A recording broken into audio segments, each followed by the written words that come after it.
If you're a golf lover, join in on fun discussions about golf from the perspective of two plugged-in Minnesota golf geeks, Brad Cole and David Branstad.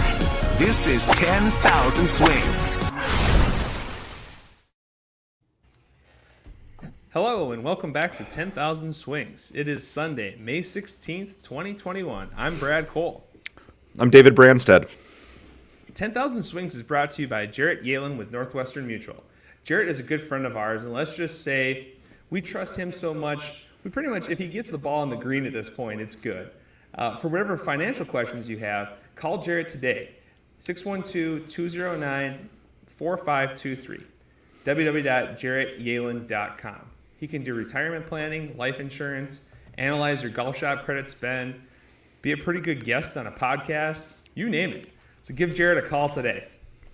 We've got a great show this week for you that might include the Byron Nelson Classic, junior golf. What should you do to get your kids started?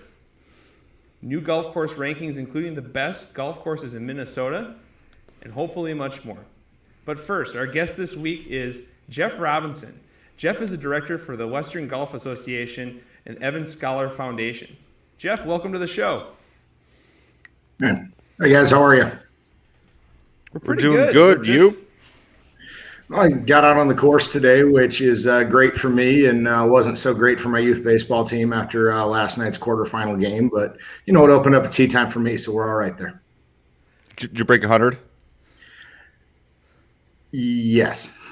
Yeah. No, I ended on a double, so that'll eat me up all week. But we're good to go there. Jeff, tell us a little bit about yourself, your golf game, your background with golf.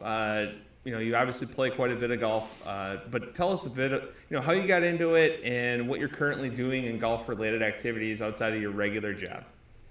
Yeah, great. Well, the guys at my regular job would tell you I play way too much golf. I get to hear about that on Fridays when all of a sudden they can't find me. They usually know to go to the cell phone.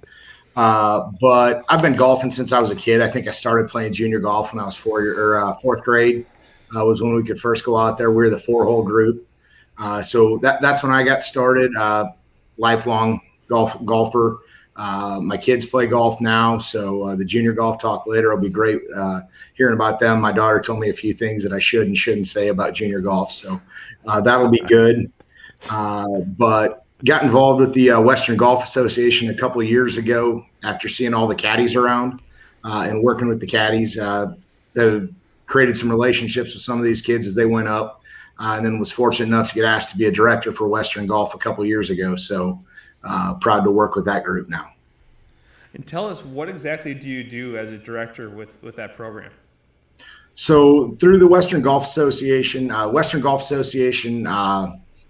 maintains and runs the Evans Scholars Foundation. So as a part of that, we fundraise for Evans Scholars. We sit in the best day of the year is the final interviews for the Evans Scholarship, when the finalists who've been selected through the home office in Chicago, the Minnesota finalists all come together. And this year it had to be virtual. Previously, it's always at the Minnetonka Club, where Chick Evans won the U.S. Open and really founded the Evans Scholarship coming from there. But to hear these kids talk about their high school caddying careers, and from 12 years old on caddying up through, their academic record, everything they do in school. So the Evans Scholarship, there's 4 main points that the kids have to qualify on to receive it. That's their caddy record. These kids have caddied hundreds of rounds of golf. Financial need in their family. Their grades have to be exemplary along with their standardized testing scores. And then also they have to be of top character. So to hear these kids come in and speak and interview for it, they're in their final interview to be awarded the scholarship, and then to get the chance to vote on them later. And, we can't tell any of them, even the ones you can't tell them what the vote was until they get the letter in the mail a week or two later. So it's really a cool experience to be a part of. I've been part of these interviews, and I've sat on these at Minnetonka, and Jeff, you and I obviously know some of the same Evans Scholars. It is a very cool and proud moment when you watch them get up there and speak. I mean, they're all nervous as heck, which I get. And then when they get that letter, it is so proud to watch these kids grow up through caddy programs. I mean, I'm in the golf industry from being a caddy. I mean, I grew up at Wayzata Country Club being a caddy. I was part of the original part where you'd be first come, first out. So we'd ride our bike. We'd get there at about 4 a.m. and we'd wait. We'd get out at 7:20. We'd go out again at about 12:20-ish.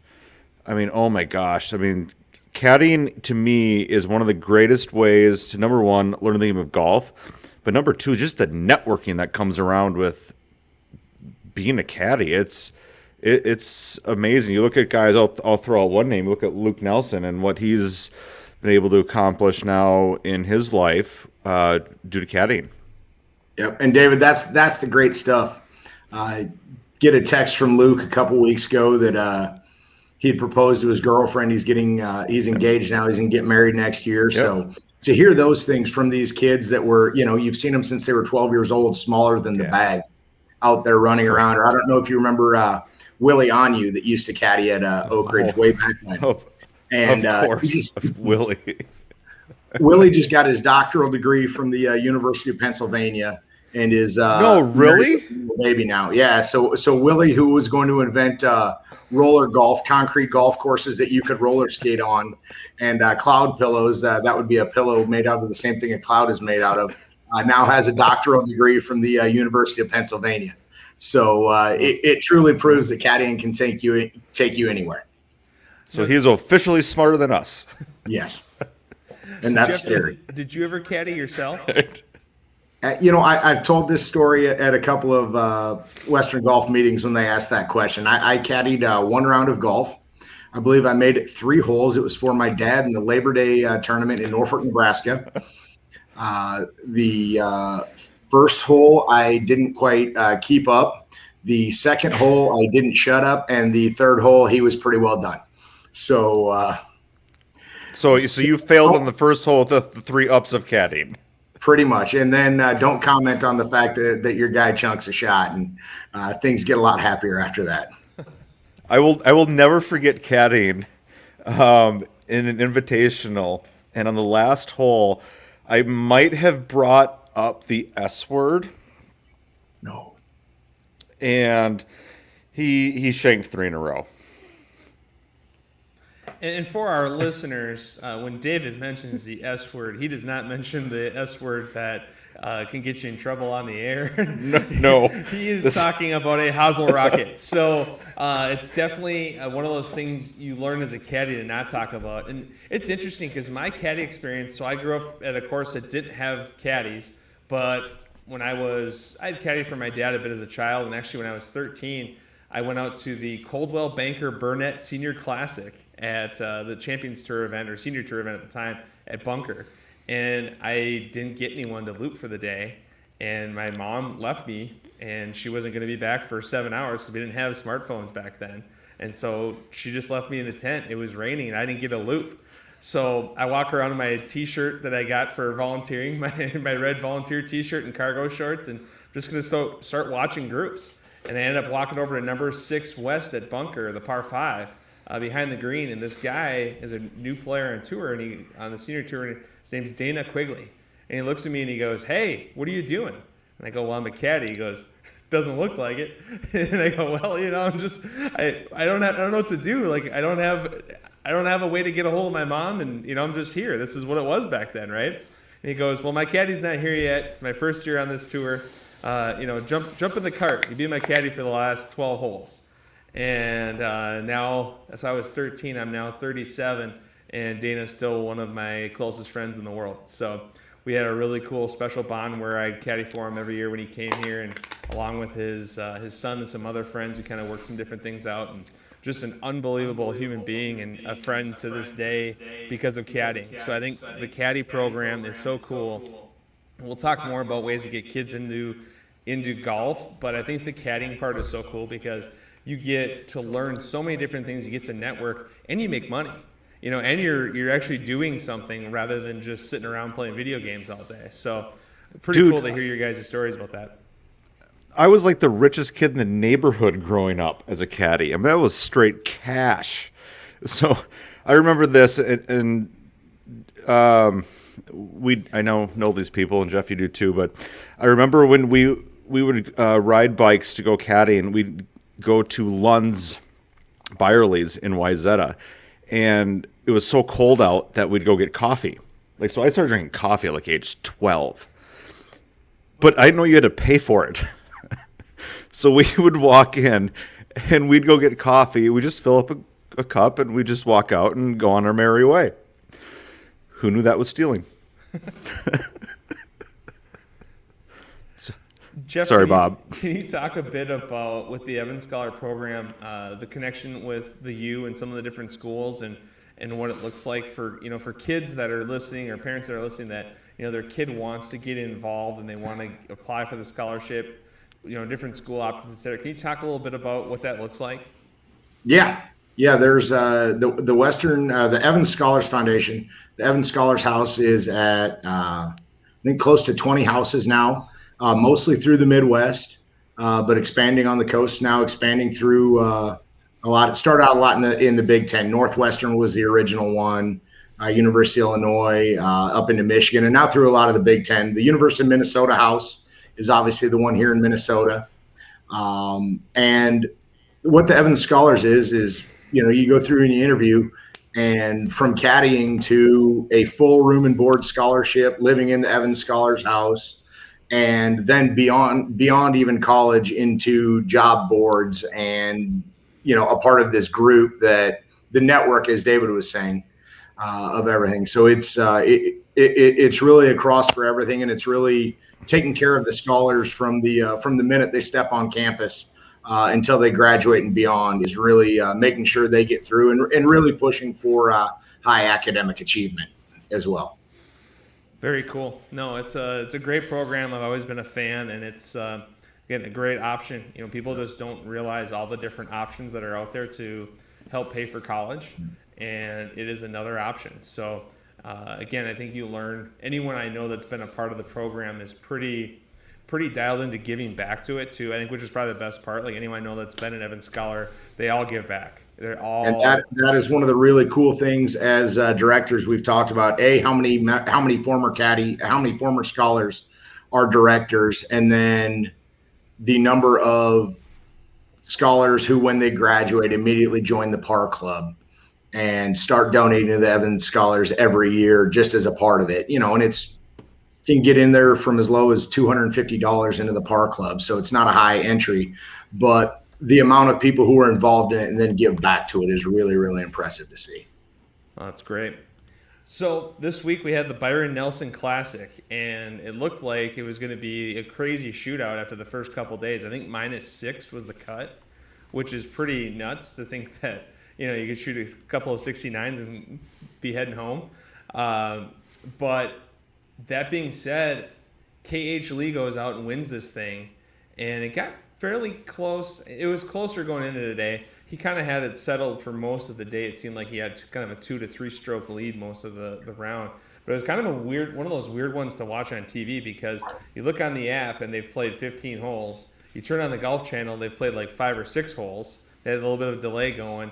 And you turn on the actual CBS and it was paused. So it was just kind of weird. The weather, the way they started today is they played lift, clean, in place, knowing that they'd have some bad weather. And obviously that came. They said they got over 2 inches of rain in like a couple hours.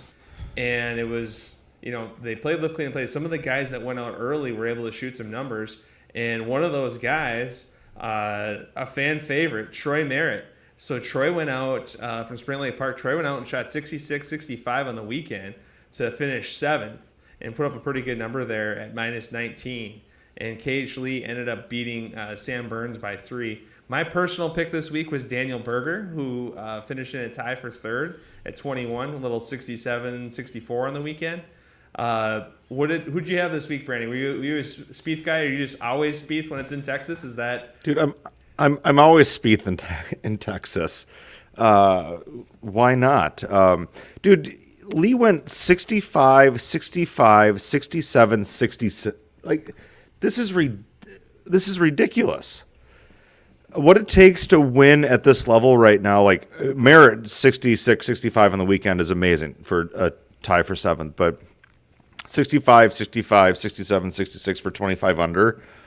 Holy crap. Yeah, these guys are good. What, J-Rob, who'd you have this week?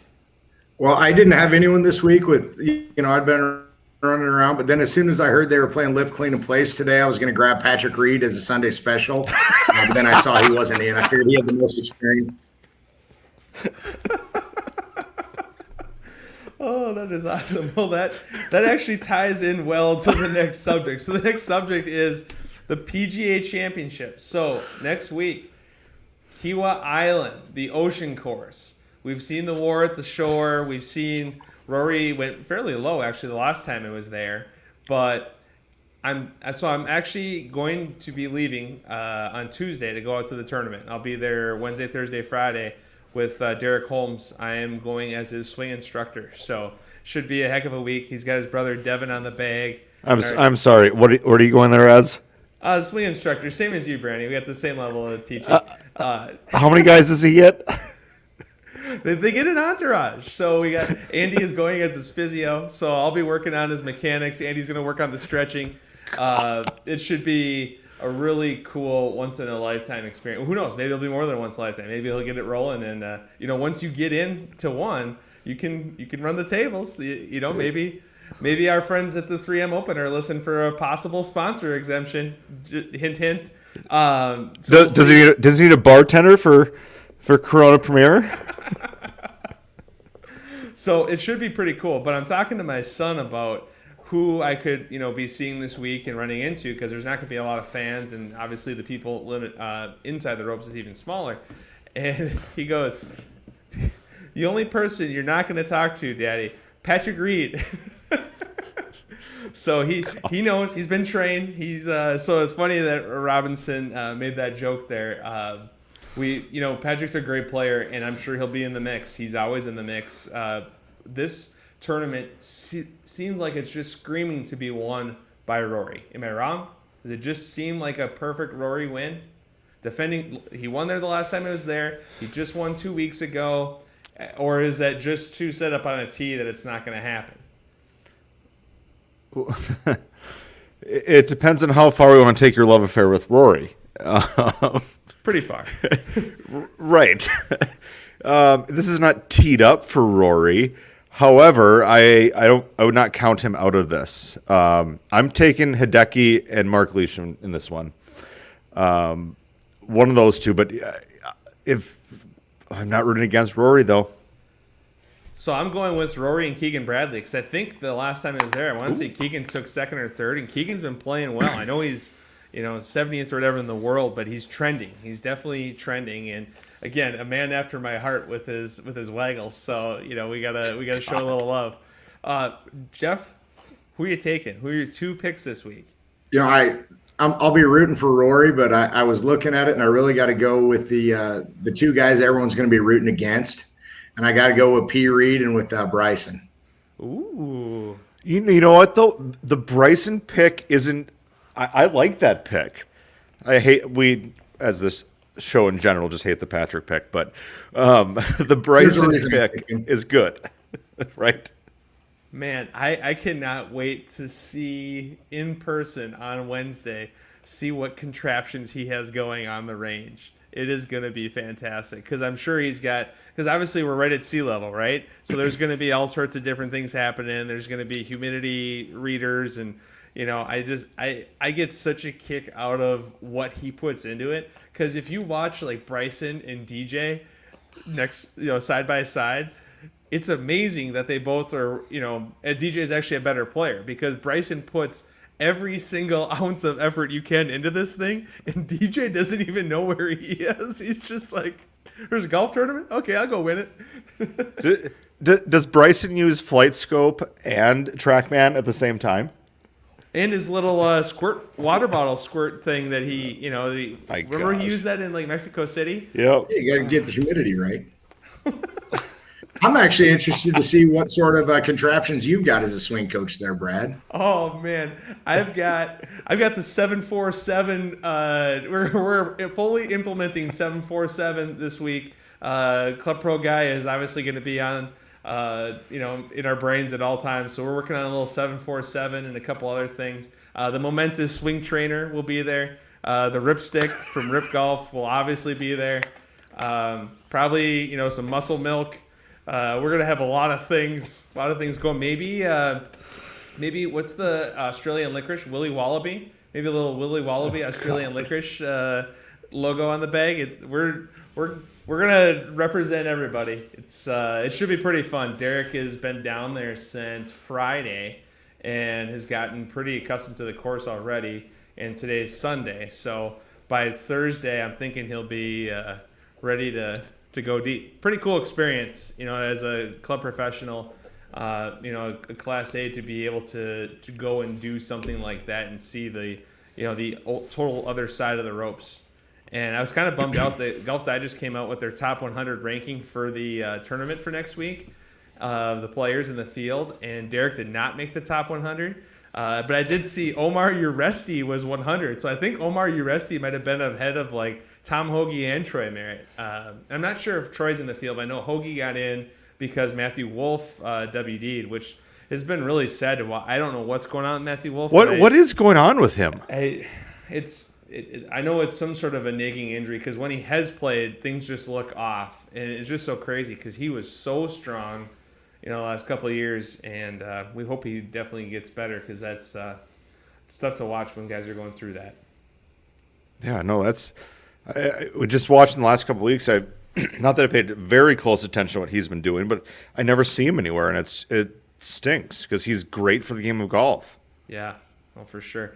Another one I saw, speaking of different tour conversations, and this week, I don't know if you guys saw this, the Tennessee PGA had a Monday qualifier for the Corn Ferry. And again, there's a lot of different reasons why people try to Monday qualify. Obviously, the PGA doesn't have a Monday qualifier, but there'll be a lot of different scores that will be shot this week.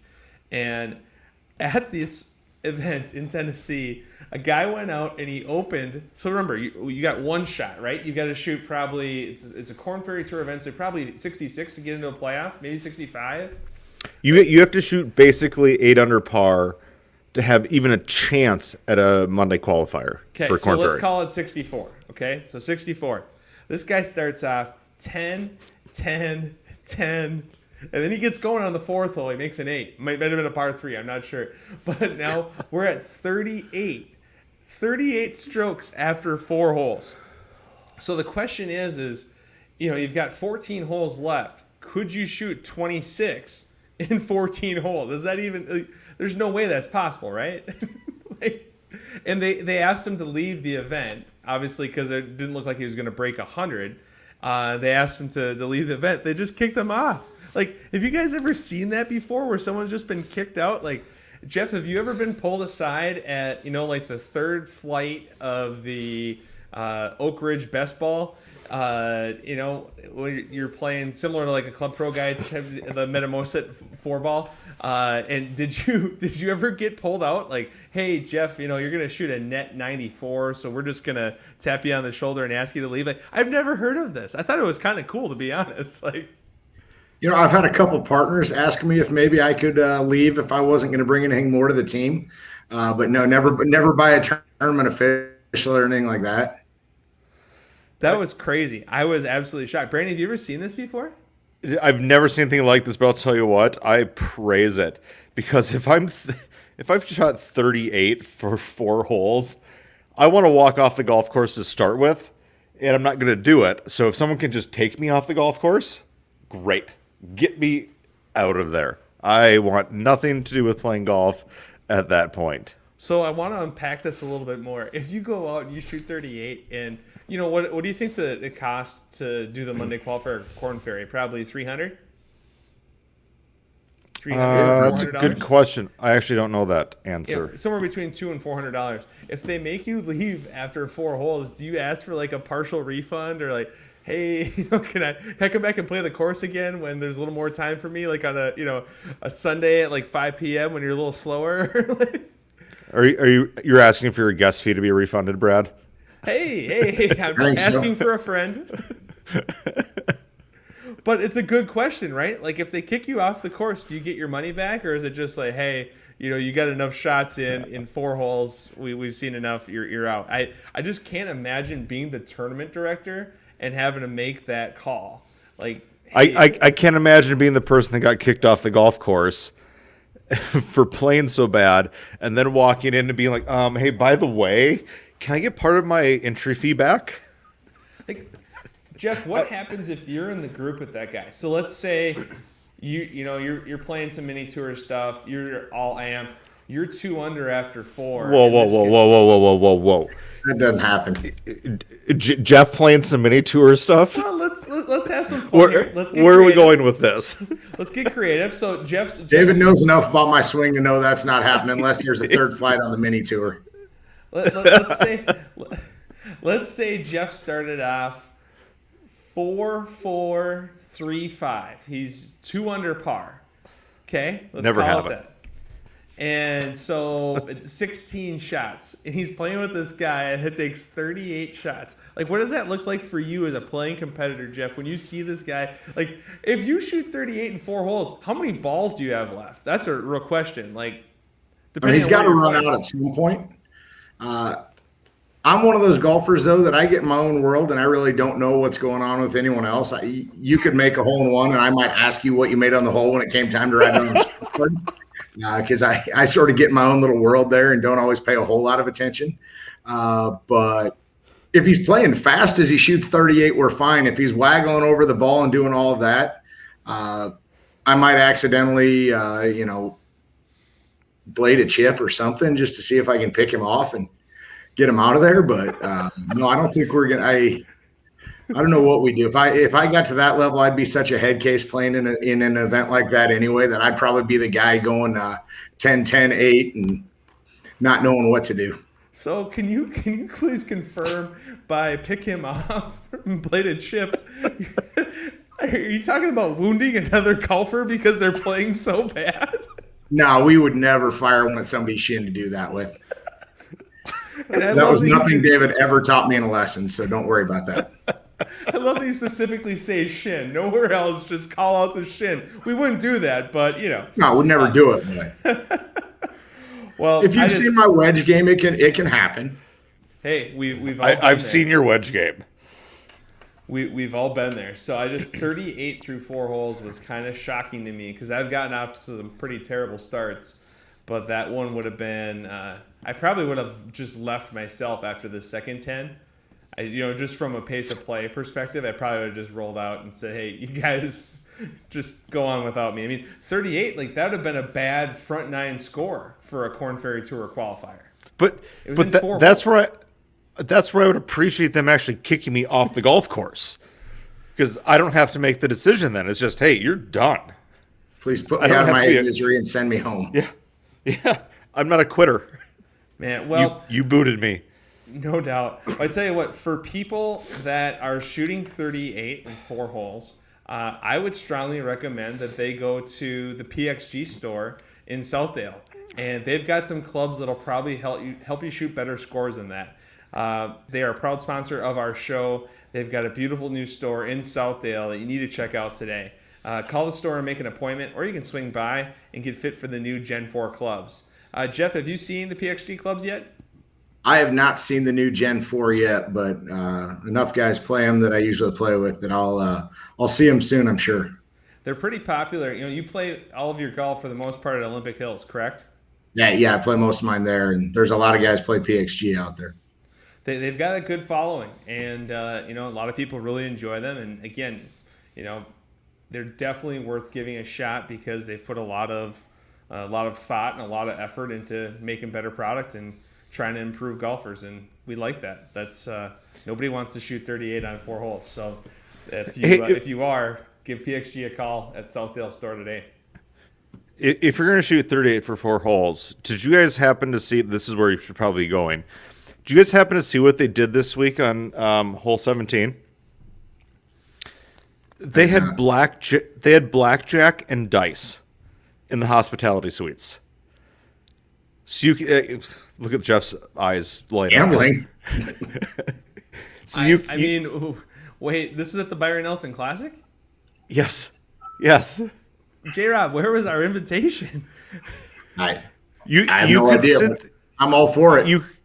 You could sit there and play blackjack and roll dice It was $425 to get into the suite, and you could sit there and gamble while watching golf, and they had it completely enclosed, just like 16 in Scottsdale. Wait, and who was sponsoring it, or what was the? Boy, I'd have to go look to the. So 425, internet to you find can that make one. that back on one hand, right? I mean, you could, because you're playing with real money, right? It's not Brad, I've played blackjack with you before. No, you're not going to make that back in one hand. Hey, seems like a fun opportunity. Watch some golf, have an adult beverage, maybe some few sandwiches, maybe some crab cakes. Who knows where it goes? And a little blackjack and a little craps. Was it craps? It didn't say. It just said rolling dice. It didn't actually say craps. Oh, so you're saying there's a possibility for a 654?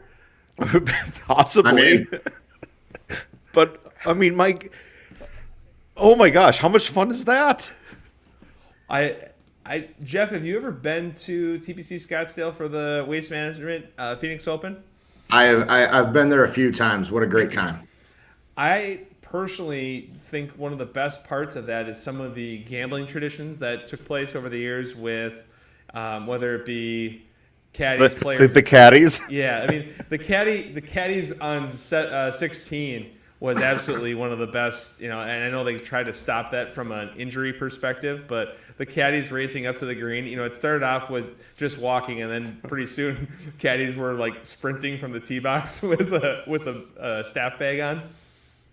Yeah, and then we're all gambling dollars in the background on who's winning. Yes, there's a lot of dollars exchanged. That's pretty cool that they did that this week. I didn't know that. We might have to go next year. That sounds like a good time. Dude, I am in for that, except I won't see any golf. So the podcast will basically just be a win-loss of what just happened. That works. Yep, pretty much. So let's get into some kids golf and kind of talk about best ways. Let's start off with basically going through like at age 5. If a kid wants to get into junior golf at age 5, with all the experience that you guys both have, what would you recommend as a good starting point for a 5-year-old to get into junior golf? Thoughts? I'm going to give a quick shout out to Cooper and Ella on this one. And who are they? That's my kids. Jeff's kids. Okay, so let's make sure our listeners know, because not everyone knows Jeff's kids. I know they're a big deal in Eden Prairie, but let's paint that picture. Right. Here's the deal with junior golf for me is there's so many avenues. You can go to pjcamps.com and you can find youth programs all over the place. PGA Junior League is probably one of the coolest things ever to happen to golf. It basically took golf and made it a team sport, which is fantastic. We've talked about Operation 36, which basically takes golf and makes it from the green backwards. So how can you shoot 36 from different yardages, which is awesome. The Evans Scholarship, like talked about with caddying. I mean, there's so many different ways to get involved. But I'd say if you just go to the Minnesota PGA section website, go to PGA Camps, go to the PGA Junior League website, and you can look up a ton of stuff and just get kids involved. I mean, when they get involved with this and they find the right program, they're going to love it. They're going to get hooked, and it's going to be awesome. What are your recommendations, Jeff? Because obviously you're going through this, or you've been through some of it. Now they're at an older age, but what would you recommend? So for me, when my kids were really young, I mean, Cooper started coming along with me to the driving range when he was 2. Ella didn't care quite as much, so she usually hung out with Zoe, inside and watched mom have a beverage maybe. But then, the kids just always loved being out on the golf course and running around having fun. And, I think every kid loves jumping in a bunker or throwing a ball into the bunker and playing around out there and having fun. We saw it today on the course as we were coming up the 8th. There was a family with a couple little kids running around over on the 14th green. And, the kids just looked like they were having a great time out there. Now my kids do an Operation 36 program on Wednesdays as junior golf day. And I can pretty well guarantee if, especially Cooper, doesn't like the number he got in Operation 36, he's going to want me to take him out and pull Operation 36 up on my phone the next weekend sometime and go see if he can put a better score out there to qualify, which I'll say for me is an absolute great program, because if I have to sit there at 50 or 100 yards and try to see how I can score from that far out. It's not as easy as you would think to shoot 36 for 9 holes from 50 yards away from the center of the green. So that's really a great one. And then they also play PGA Junior League, which is absolutely great. And that's actually the one message Ella wanted me to make sure was, Dad, make sure you tell them that at Junior League, the best thing you do is you stay away from me and let me just play golf.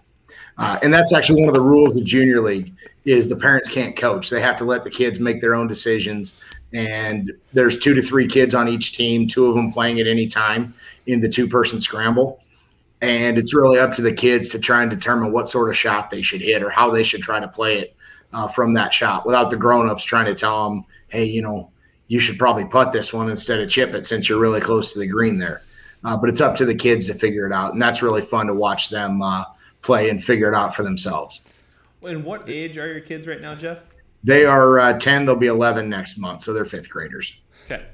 So is that just a general in your house, though, when Ella just says, stay away from me, Dad? Yeah, that would be about right. She had a choice of, and I think Zoe, my wife, was trying to get Ella to have me take her up to Forest Lake today for basketball. And Ella was just insisting on Mom taking her up. So shout out to my wife who took my daughter to Forest Lake today, which meant I got to go golf throughout the morning and afternoon. That might as well be China for where you live. Yeah, that's a drive for me in Prairie. Yeah. One thing I think about all the time is that there's so many kids that have started at so many different ages. And I think the biggest thing is that they need to make sure they're having fun. And the fun to me is always the number one thing. So my 2-year-old, he now goes basically every Friday to the course with me. Friday evening is our little tradition. And we do a little version of Operation 36 where he basically starts just off the edge of the green and whacks it around about 30 times, and then we go to the next hole. He doesn't exactly have the touch thing down. He thinks everything's a 40-yard shot, so he just, goes back and forth on both sides of the pin. But he's having a blast, and that to me is the biggest thing. And it's interesting when you have, people who have played their entire life, they start at age 5 and they burn out by the time they're 14 or 15. Which we had in some of our junior PGA stuff growing up, kids that didn't even make it to the high school level. Like, they were so burnt out. And then you got girls like Hillary Lunke, who I think she started in maybe 8th grade and won a state championship her junior or senior year of high school and then went on to win a U.S. Women's Open. Like, there's so many different levels. And I think what you said, Jeff, about stay out of the way, Dad, there's something to be said about that, right? Like, be there for me, but don't be too involved because this is still my thing, and make sure they're still having fun. Because if they're not, when I was not well behaved growing up, my parents would just take the clubs away for a while. And I think it's, it needs to happen sometimes, especially when you start playing tournament golf and you get down on yourself. You just need to do something else. You need a fresh start and go play anything else but golf for a bit, because it gets frustrating because we all start getting all these expectations in our mind, I think. Well, that's here. Go ahead. You told me early on as a golf parent was if they're trying to hit the ball with the proper end of the club, just leave them alone and let them play because they'll start having fun with it. And how long did I let Cooper go cross-handed? He was at least 6 when he changed. My big thing is this: if your kids want to come and play golf, that is awesome. I don't care. And country clubs have done an injustice with some rules over the years. They're too snotty. Let kids come out. I don't care if they play in bunkers. I don't care if they throw golf balls. Let them come out and enjoy coming out to the golf course. Because if they love coming out to the golf course, guess what? You just captured them for life. And I don't care about anything else about technique or anything at those young ages. Just get them out, have them love the game, let them have fun. No, I couldn't agree more. So, David, from your perspective, if a kid is somewhere between 3 and 8, one of the hardest things to do is find kids clubs, kids gear, etc. Just finding, golf balls usually aren't an issue because they're pretty universal, but it's hard to find even like a kid's glove. tricky to find kids clubs. What do you recommend from a kids equipment perspective to get them going? I know like Epic has some pretty cool programs with, kind of trade in, trade up. US Kids has, phenomenal reputation in great product. That's what my 2-year-old uses, his little yard club. And, it's got the little spot for his left hand and a little spot for his right hand, and then he just rips it. What do you recommend as a good way to go? Because it's really tricky to find kids stuff. Well, that's kind of a loaded question right now in the COVID world because nothing is available. When things are available, and US Kids does do a really good job, and that's where I always direct all of my customers. If you want the best equipment for young kids, US Kids is the only one that basically fits based on height and speed. Everyone else kind of fits on age. Well, the difference between 8 and a 10-year-old could be a foot between my kid and your kid. So when you can fit solely based on height, you're going to get the best equipment. Now, I hate to say it, you're looking at equipment that's going to resurface every couple of years, and you're going to have to reinvest, but it's the best way to get kids involved. And then you have twins, and you get twice as many sets of that US Kids golf stuff in the garage. Yeah, try having a right-hander and a left-hander. Yep. Well, hey, I will say my one success so far as a father is that my left-handed son does not even know how to swing a club left-handed because it was never an option. I bought him a right-handed club because I knew what the future looked like because he was so into it, and it's all he knows. So he does everything left-handed, but he plays golf right-handed. So, all seriousness though, keep it that way. Mm-hmm. Like, you can do everything left-handed, and golf can take a natural right-handed move. Look at Phil. Yeah. Phil Mickelson is right-handed. Yeah, no, and I'm pretty sure he's pretty good at golf.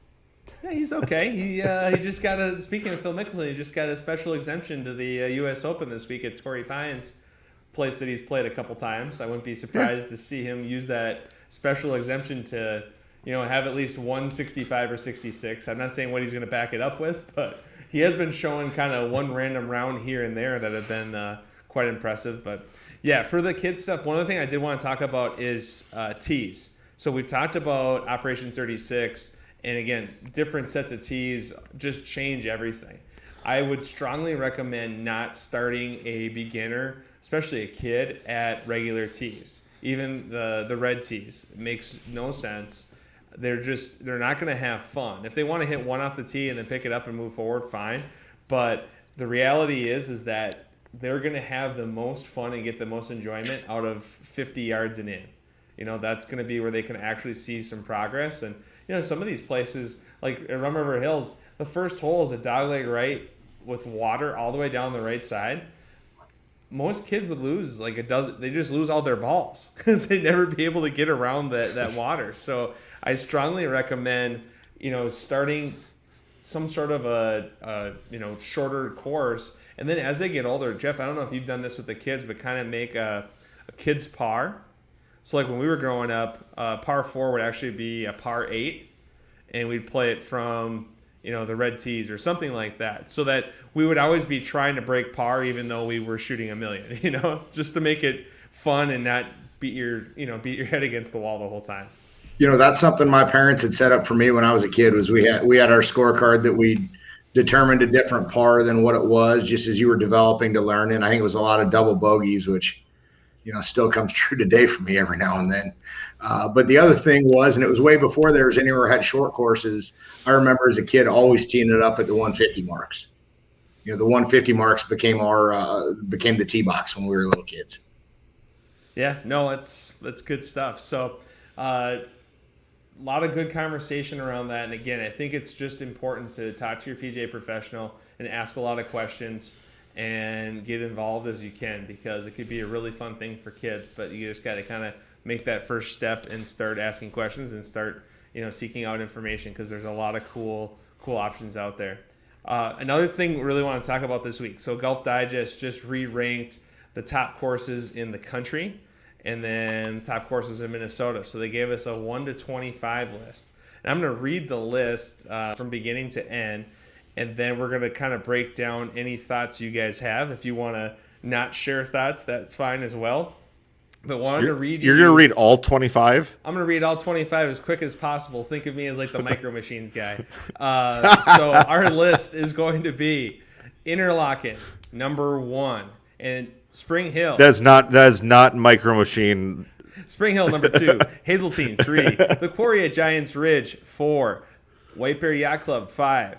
The Minnetonka Club, 6. Windsong Farm, 7. Northland in Duluth, 8. Classic at Madden's, 9. Wilderness at Fortune Bay, 10. Somerset, 11. Olympic Hills, 12. Minneapolis Golf Club, 13. Deacon's Lodge, 14. Legend at Giants Ridge, 15. And 16th, you've got Rochester Golf and Country Club. Dakota Ridge, 17th. Minnesota Valley, 18th. Golden Valley, 19th. Stone Ridge, 20th. Woodhill, 21st. Bear Path, 22nd. Summerby, 23rd. Legacy courses at Craigan's Dutch Legacy is 24th, and Wyzetta is 25th. So when I see this list, personal opinion, I find it interesting that Golf Digest thought that there's a course in this state that hosts a PGA Tour event that's not in the top 25 in the state. That was just my one thing I saw, and I understand not everyone can make the list. I thought that was kind of interesting. Jeff, what are your thoughts? I mean, first off, I'm a little bit of a homer, so I think Olympic at 12 is criminally low, just because I really enjoy our course. But I think there's some great courses in there. I always really enjoy Windsong. I have not gotten up to Northland yet in Duluth. That's one. I think their national membership and their deal they have there is probably one of the best deals in golf. We've done some corporate events at Dakota Ridge where we bring in customers from South Dakota, Iowa, and Nebraska, with our company being based in Nebraska and Minnesota. That's always a good time for a really easy guys trip. Also out from the Twin Cities out to Dakota Ridge, and you can go stay out at the casino out there. No, and it's interesting if you look at the list, because it does show what they were ranked before. So like Minnesota Valley went from not ranked to 18th. I think Minnesota Valley's remodel is phenomenal. If you haven't played it yet, they've done a really good job with it. Stone Ridge went from not being ranked to going to 20th. So, Stone Ridge is a really fun public track. I thought it was interesting that Rush Creek was not in the top 25. The Meadows at Mystic Lake, not in the top 25. And again, I know you can't have everything. I just thought those were some interesting names that were left off that list. David, do you have any opinions that you'd like to share, or would you like to hold your peace? I have only one biased opinion. When you host a PGA Tour event, how do you not make the top 25? Well, it's a great question, and that actually segues to the 3M Open this week. We just got it cleared for fans, correct? Is the event Yes. good to go? So we had tickets go on sale on May 19th, which is this week. So the PGA Tour has cleared TPC Twin Cities, the 3M Open, to be what they call a Tier 5 event, which is full fans, full build-out, full everything. So semis have been coming in every single day by the hour. This be the first sporting event with full fans in over a year? I think the Twins will be early July. They're cleared for full fans, although Okay. with the current direction of the season, I don't know that they're going to get any sellouts because it's not. It's been tough. It's been a rough year. So no, it's great to hear. I'm really, really positive stuff there. And while you're out at the 3M Open, and it's going to probably hopefully be 80, 85 degrees and sunny, sounds like a great time to have a Corona Premier. Corona has a new beer out called the Corona Premier, 90 calories, 2.6 carbs, sponsor of the show, and it seems like a great beer to go have while you're walking on the golf course. Again, 90 calories, keep it light, and it's 4% alcohol. So kind of a nice, light, perfect beer to drink out in the sun when you're out watching the 3M Open. So go check out a Corona Premier today. So that being said, we wanted to talk a little bit about what happened this week in NCAA golf, specifically Women's Division I Regional in Baton Rouge, Louisiana. And I don't know if you guys saw this, but the video has surfaced. So it was supposed to be a 3-day regional, and everybody had been seeded based on how they had played already this season. You have to remember, these girls also last spring had their season shortened. They had a bunch of rain on the course, and the course was deemed playable after 3 days. Deemed playable. But the AD that was speaking to the ladies as they were being told that they weren't going to be able to play said it's not championship playable. And my question is this. We just watched the PGA Tour today play Live Clean in Place for over $1 million. And we're not going to have an NCAA women's regional because the course is not championship play. I mean, I get it if the soup comes out and says, hey, we cannot have anyone on this course. It is not an option. I totally understand that. But that is the only person that should be able to come out and make that decision. The superintendent calls the shots, not an AD, not the NCAA. No. And I'm kind of getting to the point where it's like, is the NCAA even interested in the kids, the athletes? Because it was so sad. These girls were so irate and so sad. And I thought one of the coolest things I saw is Barstool. I think it was Riggs from Barstool ended up setting up the Let Them Play Invitational that's going to take place this next week in Arizona. So they're inviting all the teams. And again, the NCAA already made the decision that, hey, I think it was like the top 6, I don't know if it was top 6 individuals and 3 teams or whatever move on, based on seeding. So they're just letting whoever was already the chalk move forward. But the best part about these qualifiers and these different things is the Cinderella story, right? Like, isn't that what sports are supposed to be about? Is that everyone's got a shot for 3 days to go beat someone else out that might have had a better scoring average. If we're just going to let everyone go through, why are we even having a tournament? I was so disappointed, but I thought it was cool that Barstool Sports once again comes in and saves the day. And actually, speaking of Barstool Sports, J-Rob, you guys have a Barstool event this summer out at Olympic, correct? Yeah, they're hosting one of their big Barstool events at Olympic later this summer, so that'll be a crazy time. I didn't get into it, but I've got a few buddies that did, and one of them made the finals at Pinehurst last year. So those are becoming a big deal. That's so cool. Did you guys have any comments or see anything on this the women's regional getting essentially canceled, even though the course was deemed playable? Because I've just never seen this before. Again, it's the superintendent's call. It has to be the superintendent's call. For anyone else to make that call is just, I'm sorry, it's stupid. This is competition golf. Everyone plays the same golf course at the same time. It's equal. It's not that complicated. I kind of think maybe they should just give the Stanley Cup to the Colorado Avalanche right now. They had the most points in the regular season. They're the top seed. It might rain tomorrow, so let's just call it a day, right? I mean, that's sort of the attitude it is. It's ridiculous. Let's play. And the thing is that after a couple days of all this rain, you go find squeegees. You could have the kids go volunteer to go dry out the course. Like, they want to play. There has to be a solution, or go to a different course. Or guess what? Postpone it for a week or move it to a different. There just has to be a better solve than just saying, no, you sat here and waited and now we're done. The guy in the video, if you haven't seen it yet, he says heart wrenching and then he turns away. Doesn't, it was pretty tough. And there's been a lot of tour players that have gone off about this. Justin Thomas, Michelle Wie, they all have some pretty strong opinions. So, I don't know. It's pretty tough. And speaking of college golf, I don't know if you guys saw it. The Arnold Palmer Cup is coming up this year. It's at Rich Harvest in Chicago. And actually, Kate Smith from Detroit Lakes got picked to be on the American team. So the Arnold Palmer Cup is 12 men, 12 women from America, 12 men, 12 women from Great Britain and Ireland. And Kate Smith, our very own, gets to play in the event. So that's pretty cool. Hopefully they don't get canceled like this other one was. But I thought that was kind of a cool random news item this week.